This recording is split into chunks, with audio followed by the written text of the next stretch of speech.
Même si dans la lettre qu'il adresse à son disciple Ménécée, Épicure a pu dire que le plaisir est la fin de la vie bienheureuse, être épicurien n'est pas ce que l'on croit. En effet, pour Épicure, tout plaisir n'est pas à choisir. C'est le cas par exemple des plaisirs qui nous font user du bien comme d'un mal, ou à l'inverse du mal comme d'un bien. Par exemple, il nous est possible de faire l'erreur d'utiliser le sel, qui est un bien comme un mal lorsqu'on en consomme trop, ou de faire l'erreur d'utiliser la cigarette, qui est un mal comme un bien lorsqu'on est fumeur.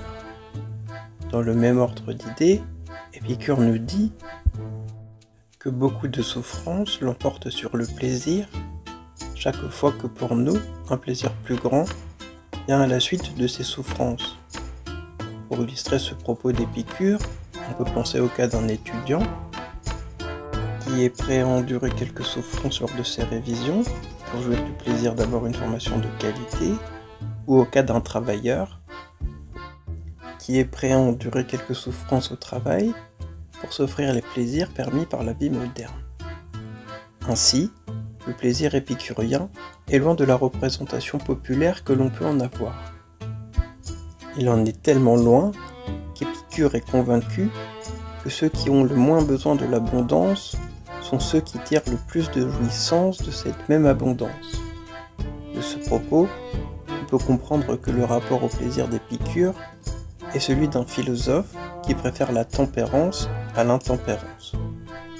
Dans sa pensée, ce que fait Épicure, c'est nous ramener à l'essentiel, en nous apprenant à tirer notre bonheur de l'assouvissement des besoins de notre corps, aponie, et de l'absence de troubles de l'âme, ataraxie. Cette dernière résulte de notre capacité à maîtriser nos désirs superflus qui sont sans fondement, d'après Épicure.